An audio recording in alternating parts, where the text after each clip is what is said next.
Nachádzame sa v mestečku Veľké Kapušany v okrese Michalovce, a to v Mestskom kultúrnom stredisku, konkrétne vo fotogalérii Roberta Cornela Capu.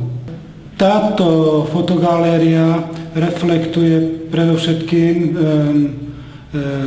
detstvo, život a prácu. Matka tohto svetoznámeho vojnového fotoreportéra, fotografa Júlia Berkovičová pochádzala z Veľkých Kapušian. Sa zúčastnil na bojoch v Taliansku, na bojoch angloamerických vojsk v Afrike, ďalej sa zúčastnil na bojoch francúzskych vojsk vo Vietname. Hovoril niečo meno Robert a Cornel Capa? Nie. Nie? Robert a? Cornel Capa. Nie, nehovorí mi nič. Dobre, ďakujem pekne, ďakujem.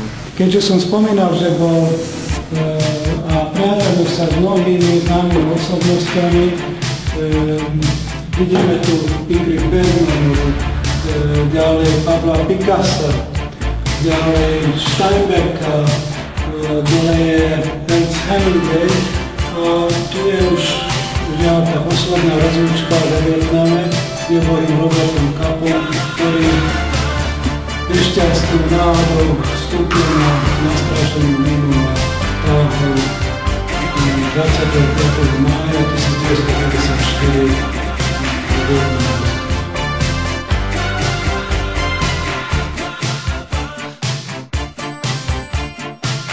I'm going to accompany you to the first wave.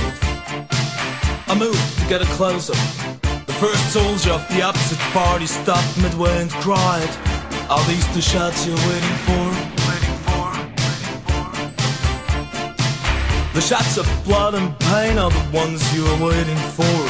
The United States Medal of Freedom will never bring back life to the death I've seen.